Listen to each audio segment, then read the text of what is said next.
Afinal, quem realmente fundou a Igreja Católica? Hoje nós vamos tratar de uma questão absolutamente fundamental, uma pergunta que todo católico deveria saber responder com clareza e segurança, mas que, infelizmente, muitos não sabem. E essa ignorância tem custado caro, porque quando você não conhece as raízes da sua própria fé, qualquer vento de doutrina consegue te derrubar. A pergunta é simples. Afinal, quem fundou a Igreja Católica? Parece uma pergunta fácil, não é? Mas veja, é impressionante a quantidade de respostas erradas que circulam por aí. Você já deve ter ouvido algumas delas. Tem gente que diz, com toda a convicção, que a Igreja Católica foi fundada pelo imperador Constantino no século IV. Outros afirmam que ela é uma invenção medieval, uma criação do poder político para controlar as massas. Tem quem diga que a Igreja foi corrompida ao longo dos séculos e que o cristianismo verdadeiro se perdeu em algum momento da história. E o mais triste é que essas acusações não vêm apenas de ateus ou de protestantes, elas aparecem também na boca de católicos mal informados, que repetem o que ouviram sem nunca ter verificado se é verdade. Agora, preste atenção no que eu vou dizer, porque isso é da maior importância. Se qualquer uma dessas acusações for verdadeira, então a nossa fé é uma fraude. Se a Igreja Católica foi inventada por um imperador romano, ou se ela é apenas uma construção humana que nada tem a ver com Jesus Cristo, então nós estamos perdendo o nosso tempo. Então cada missa que você assistiu, cada confissão que você fez, cada comunhão que você recebeu, tudo isso seria um grande engano. Seria melhor abandonar tudo e procurar outra coisa. Mas graças a Deus, a verdade é outra, e ela é muito mais sólida, muito mais antiga e muito mais gloriosa do que os críticos imaginam. Hoje eu vou te mostrar, com base nas Sagradas Escrituras, nos documentos históricos e no testemunho dos primeiros cristãos, quem realmente fundou a Igreja Católica. E eu te garanto que, ao final deste vídeo, você vai ter uma resposta tão clara e tão bem fundamentada que nenhuma objeção vai conseguir abalar a sua fé. Vamos juntos. Para responder à pergunta sobre quem fundou a Igreja, nós precisamos voltar à fonte. Precisamos voltar às Sagradas Escrituras, porque é ali que encontramos o momento exato em que tudo começou. E esse momento está registrado no Evangelho de São Mateus, capítulo 16, a partir do versículo 13. É uma passagem que todo católico deveria conhecer de cor, porque ela é o alicerce de tudo aquilo que nós cremos sobre a Igreja. O cenário é a região de Cesareia de Filipe, uma área pagã no norte da Galileia, cheia de templos dedicados a deuses falsos, e é justamente ali, naquele ambiente de confusão religiosa, que Jesus decide fazer uma pergunta decisiva aos seus discípulos. Ele pergunta: quem dizem os homens ser o Filho do Homem? Os discípulos respondem que o povo está dividido. Uns dizem que ele é João Batista, outros dizem que é Elias, outros ainda que é Jeremias ou algum dos profetas. Perceba, as opiniões eram muitas, cada um achava uma coisa diferente, exatamente como acontece hoje. Aí Jesus aprofunda a pergunta e olha diretamente para os 12. E vós, quem dizeis que eu sou? É Simão quem responde. E a resposta dele muda a história da humanidade. Ele diz: tu és o Cristo, o Filho do Deus vivo. Essa confissão de Simão não é uma opinião pessoal, não é um palpite, é uma revelação divina. E o próprio Jesus confirma isso em seguida. Ele diz: bem-aventurado és tu, Simão, filho de Jonas, porque não foi carne e sangue que te revelou isso, mas meu Pai que está nos céus. Ou seja, aquela verdade não veio da cabeça de Simão, veio diretamente de Deus. E então Jesus faz algo extraordinário. Ele muda o nome de Simão. Ele diz: e eu te digo que tu és Pedro, e sobre esta pedra edificarei a minha igreja, e as portas do inferno não prevalecerão contra ela. Aqui está o ponto central de tudo. Jesus Cristo, o Filho de Deus, declara com todas as letras que ele mesmo vai edificar a sua igreja. Não é Constantino quem vai edificar. Não é um concílio. Não é um papa. Não é nenhum homem. É o próprio Cristo quem funda a igreja. E ele funda sobre Pedro, sobre a rocha, sobre o fundamento visível que ele mesmo escolheu. A palavra que Jesus usou no aramaico, que era a língua que ele falava, é Kefa, que significa rocha. Tu és Kefa, e sobre esta Kefa eu edificarei a minha igreja. Não há ambiguidade nenhuma. Jesus está dizendo que Pedro será o fundamento visível, a rocha sobre a qual a igreja será construída. E Jesus continua. Ele diz a Pedro: Eu te darei as chaves do reino dos céus, e tudo o que ligares na terra será ligado nos céus, e tudo o que desligares na terra será desligado nos céus. Isso não é linguagem simbólica, isso é linguagem de autoridade. No Antigo Testamento, no livro do profeta Isaías, capítulo 22, as chaves representam o poder do administrador do reino, daquele que governa em nome do rei. Quando Jesus entrega as chaves a Pedro, ele está delegando autoridade real, autoridade para governar, para ensinar, para santificar. Pedro se torna o primeiro Papa, o primeiro vigário de Cristo na terra, o primeiro líder visível da igreja que Jesus acabou de fundar. Mas tem mais. A igreja não foi fundada apenas com palavras, ela foi fundada com sangue. O sangue do próprio fundador. Quando Jesus morre na cruz, o Evangelho de São João nos conta que um soldado perfurou o lado de Cristo com uma lança, e imediatamente saiu sangue e água. Os padres da igreja sempre viram nesse momento o nascimento da igreja. A água representa o batismo, o sangue representa a Eucaristia. A igreja nasce do lado aberto de Cristo, assim como Eva nasceu do lado de Adão. Cristo é o novo Adão, e a igreja é a nova Eva, a mãe de todos os viventes na ordem da graça. A igreja, portanto, não é uma instituição inventada por homens séculos depois. Ela nasce no Calvário, do coração traspassado de Jesus, selada com o preço mais alto que poderia ser pago, o sangue do Filho de Deus. Então, quando alguém vier te dizer que a Igreja Católica foi fundada por Constantino ou por qualquer outro homem, você já sabe a resposta. A Igreja foi fundada por Jesus Cristo, sobre Pedro, e selada com o sangue da cruz.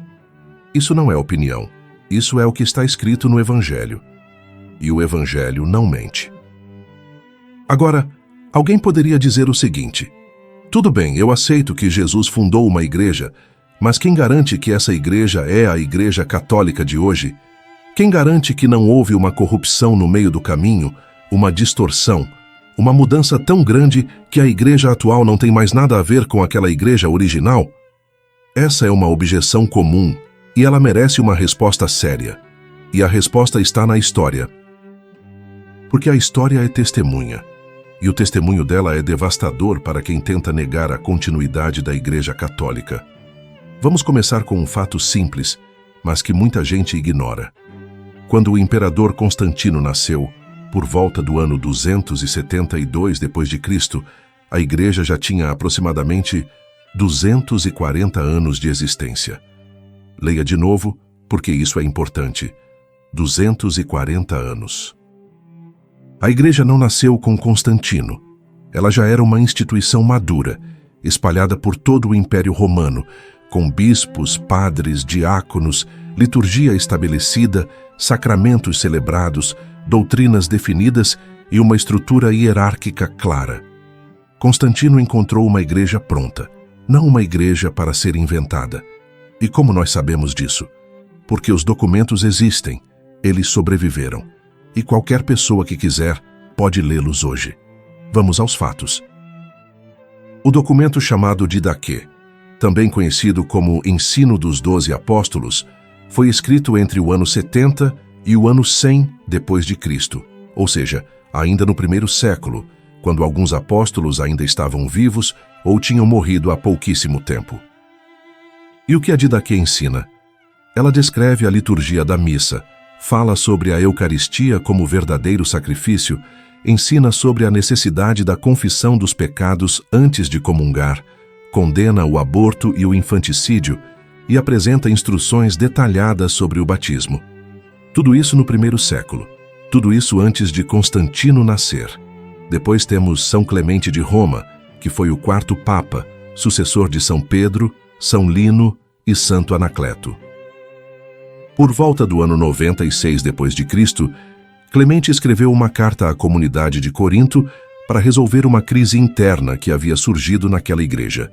E o mais impressionante é que Corinto ficava na Grécia, longe de Roma, mas mesmo assim a comunidade aceitou a intervenção do bispo de Roma como autoridade legítima.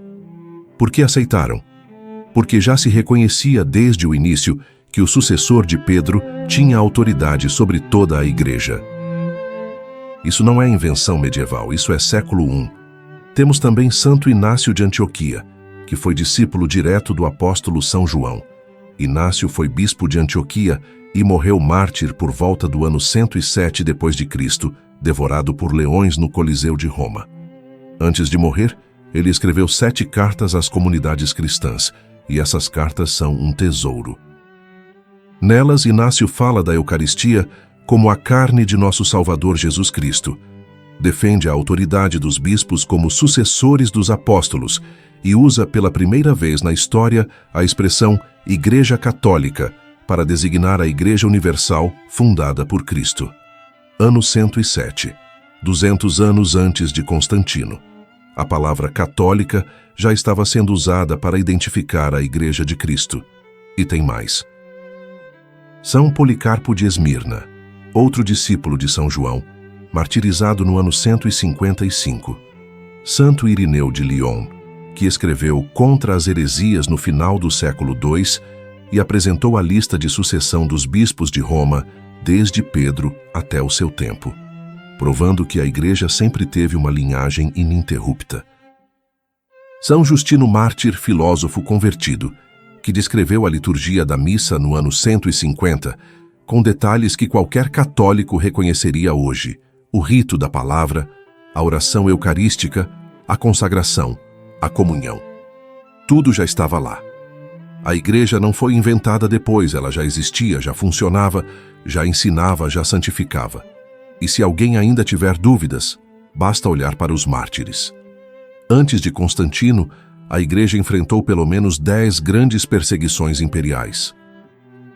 Nero, no ano 64, queimou cristãos vivos para iluminar seus jardins. Domiciano, Trajano, Marco Aurélio, Décio, Valeriano, Diocleciano, todos eles derramaram sangue cristão. Milhares de homens, mulheres e crianças morreram porque se recusaram a negar a fé católica. Pergunta simples: se a Igreja não existia antes de Constantino, por qual igreja esses mártires morreram? Por qual fé eles deram a vida? Eles morreram por uma instituição que ainda não existia? Isso não faz o menor sentido. Eles morreram pela Igreja Católica, a mesma igreja que existe até hoje. E para coroar tudo isso, temos o testemunho arqueológico. No século XX, escavações realizadas sob a Basílica de São Pedro, no Vaticano, descobriram um antigo cemitério romano. E ali, exatamente no local que a tradição sempre indicou, foram encontrados os restos mortais de São Pedro, o primeiro Papa, junto com inscrições antigas que diziam: Pedro está aqui. Pedro foi crucificado de cabeça para baixo em Roma, por volta do ano 67 d.C., e foi sepultado naquele local. A basílica foi construída sobre o seu túmulo. A Igreja de Roma, portanto, não é uma invenção de Constantino. Ela remonta ao próprio Pedro, ao próprio apóstolo que recebeu as chaves do reino, diretamente das mãos de Jesus Cristo. Os fatos são claros. A Igreja Católica já existia, já estava estruturada, já tinha mártires, já tinha doutrina, já tinha sucessão apostólica, já tinha a Eucaristia. Já tinha tudo aquilo que ela tem hoje, séculos antes de Constantino sequer nascer. Quem disser o contrário, ou não conhece a história, ou está mentindo deliberadamente. Diante de tudo isso que nós já vimos, as evidências bíblicas e históricas, alguém ainda poderia insistir em algumas objeções que circulam por aí. E eu quero enfrentar essas objeções de frente, com caridade, mas também com clareza, porque a verdade não pode ser refém de narrativas falsas. Vamos então desmontar uma por uma as principais acusações que são feitas contra a origem da Igreja Católica. A primeira e mais comum é a seguinte: Constantino fundou a Igreja Católica, ou numa versão um pouco diferente, Constantino transformou o cristianismo em religião oficial e moldou a Igreja à sua imagem. Isso é repetido em livros de história mal escritos, em vídeos sensacionalistas na internet e até em pregações de algumas denominações protestantes. Mas o que Constantino realmente fez? Vamos aos fatos. No ano 313 d.C., Constantino promulgou o Édito de Milão, que concedia liberdade religiosa aos cristãos. Perceba bem, liberdade religiosa. Isso significa que, até aquele momento, os cristãos eram perseguidos, eram presos, eram mortos. O Édito de Milão não criou a Igreja, ele simplesmente parou de matá-la. Constantino não inventou nenhuma doutrina, não escreveu nenhum evangelho, não fabricou nenhum sacramento. Ele encontrou uma igreja que já tinha quase 300 anos de história, que já tinha sobrevivido a 10 perseguições sangrentas, que já tinha uma estrutura completa de bispos, padres e diáconos, que já celebrava a missa, que já batizava, que já confessava, que já venerava os mártires e os santos. Constantino não criou nada disso, ele apenas reconheceu o que já existia. A segunda objeção é ainda mais absurda, mas também muito difundida. Constantino inventou a divindade de Cristo no Concílio de Niceia. Essa ideia foi popularizada por romances de ficção e por teorias conspiratórias, mas não resiste a 5 minutos de análise histórica. O Concílio de Niceia aconteceu no ano 325 d.C. e foi convocado para combater a heresia de Ário, um sacerdote de Alexandria que ensinava que Jesus não era verdadeiramente Deus, mas apenas uma criatura superior. Os bispos reunidos em Niceia não inventaram a divindade de Cristo, eles a defenderam contra quem queria negá-la. E como sabemos que a fé na divindade de Cristo existia antes de Niceia? Porque os documentos estão aí para quem quiser ler.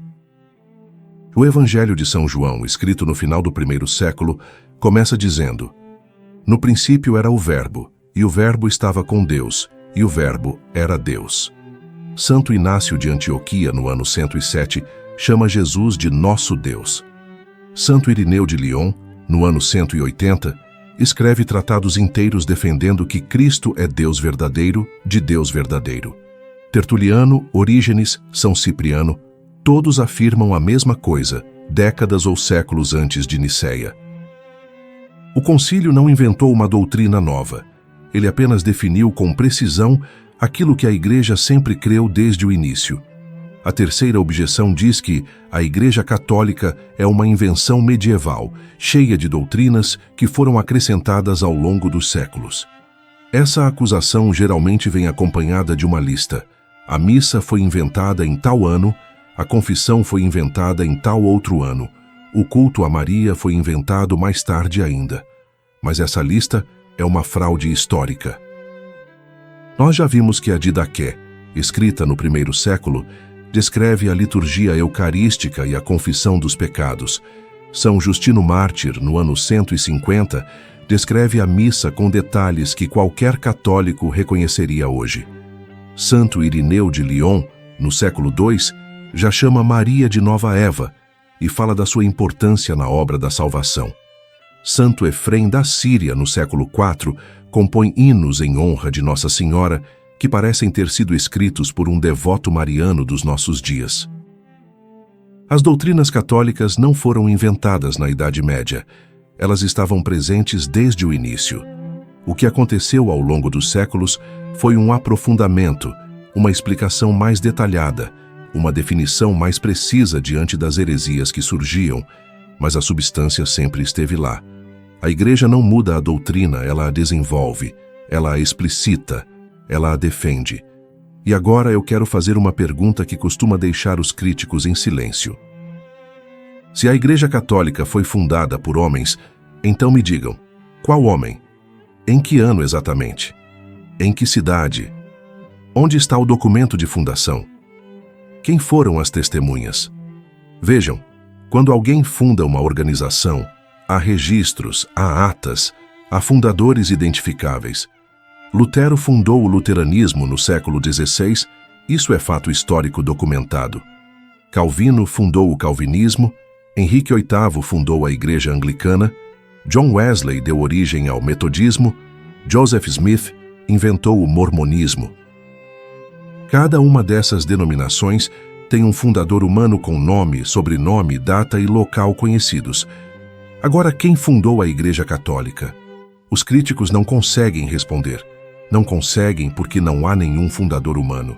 Não há nenhum documento dizendo: neste dia fulano de tal criou a Igreja Católica.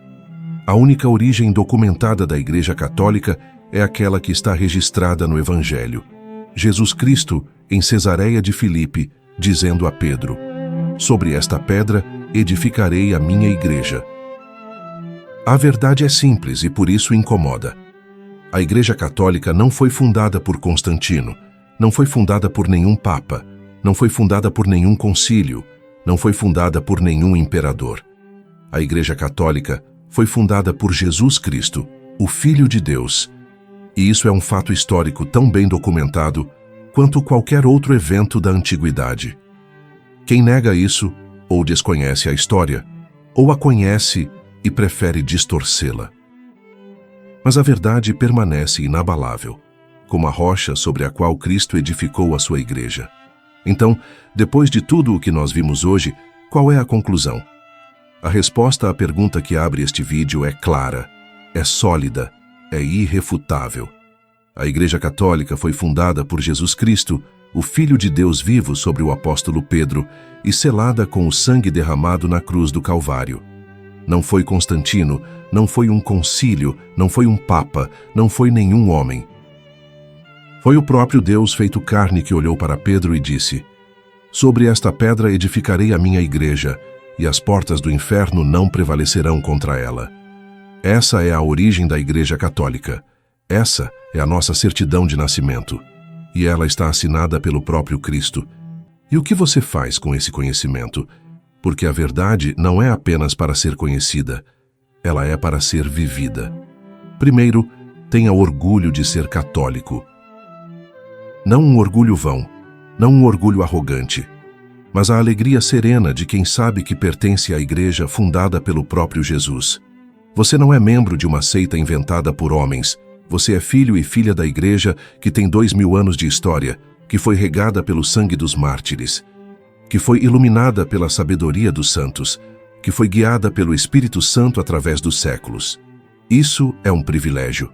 Isso é uma graça. Agradeça a Deus por ela. Segundo, estude. Leia os padres da igreja. Leia a Didaquê. Leia as cartas de Santo Inácio de Antioquia. Leia Santo Irineu de Lyon. Esses documentos estão disponíveis, muitos deles traduzidos para o português, e eles são um tesouro. Quando você lê o que os cristãos do primeiro e segundo século escreviam, você descobre que eles eram católicos. Eles criam na Eucaristia como corpo e sangue de Cristo. Eles se confessavam. Eles reconheciam a autoridade do bispo de Roma. Eles veneravam os mártires. Eles pediam a intercessão de Nossa Senhora. A fé deles é a nossa fé. A igreja deles é a nossa igreja. E conhecer isso fortalece a alma de um modo que nenhum argumento contrário consegue abalar. Terceiro, não se intimide. Quando alguém vier com essas acusações de que a igreja foi inventada por Constantino, ou de que as doutrinas católicas são invenções medievais, você agora sabe a verdade. Você tem os fatos. Você tem os nomes, as datas, os documentos. Responda com mansidão, porque a caridade é a marca do cristão. Mas responda também com firmeza, porque a verdade não pode ser negociada. São Pedro nos ensina na sua primeira carta: estais sempre prontos a dar razão da vossa esperança a todo aquele que a pedir, mas fazei-o com mansidão e respeito. Mansidão e respeito, sim, mas também com razão, com fundamento, com a segurança de quem conhece aquilo em que acredita. E por fim, lembre-se sempre desta promessa de Cristo: as portas do inferno não prevalecerão contra ela. A igreja tem 2000 anos, Ela enfrentou o Império Romano e sobreviveu. Ela enfrentou as invasões bárbaras e sobreviveu. Ela enfrentou as heresias, os cismas, as perseguições, as revoluções, os totalitarismos do século XX e sobreviveu. Imperadores tentaram destruí-la e fracassaram. Filósofos tentaram refutá-la e fracassaram. Ditadores tentaram silenciá-la e fracassaram. E ela continua de pé, continua pregando o Evangelho, continua celebrando os sacramentos, continua conduzindo almas ao céu. Por quê? Porque ela não é obra de homens, ela é obra de Deus. E aquilo que Deus constrói, nenhuma força humana consegue derrubar. Você faz parte dessa história. Você é pedra viva desse edifício que Cristo está construindo desde o dia em que olhou para Pedro e mudou o seu nome. Que honra, que responsabilidade, que alegria. Que Deus abençoe você e a sua família. Que Nossa Senhora, Mãe da Igreja, interceda por você e te ajude a crescer cada dia mais no conhecimento e no amor da fé católica. Que os santos e os mártires que deram a vida por esta igreja te inspirem a viver com coragem e fidelidade. Nos vemos no próximo vídeo. Em nome do Pai, do Filho e do Espírito Santo. Amém.